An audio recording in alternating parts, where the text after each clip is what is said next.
Hey people, it's me again, and today we're talking about that flood of foreclosures that's coming. Can you tell I don't really think it's going to happen? But here's the deal. Everybody keeps talking about, oh, prices are going to keep dropping and the people are going to lose their houses and there's going to be a lot of distressed sales and I'm going to get my next house really cheap.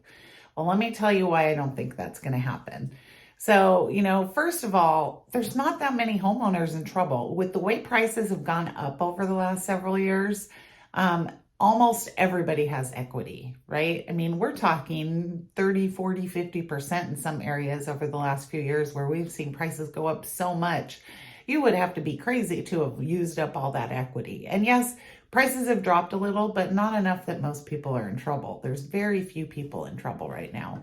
Now, the second thing that you got to know is there have been really very few foreclosures over the last few years. So when you hear statistics talking about the rates of foreclosures, the number of foreclosures going up, it's true, it's going up over 2021, but that's because there was a moratorium on foreclosures.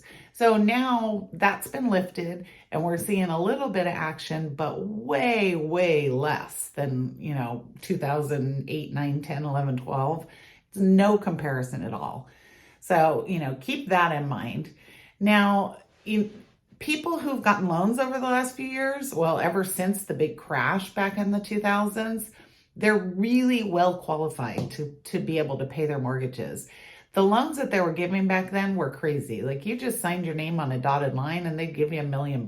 You could go in and buy just about any house telling someone how much money you made with zero down payment and you'd get a loan. It was ridiculously easy to get money that so many people couldn't afford to pay back.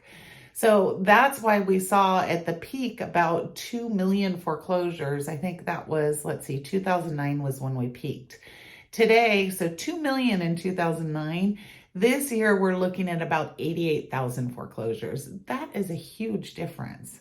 Now, like I said, people weren't really qualified to buy houses back then. And now, if you've bought a house lately, you know what that paperwork looks like.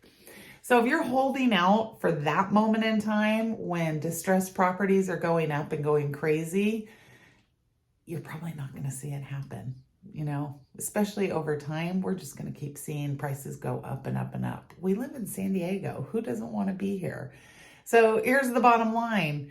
Context is important. When you hear that story saying foreclosures are on the rise, remember how relative that is because they're actually almost at an all-time low. I mean, last year was lower for sure because you couldn't foreclose, but it's not much higher than it was then. So if you're looking to buy or sell and you're worried about the market crashing, give me a call. I would love to ease your mind, okay? I hope I talk to you soon. Thanks. Bye-bye.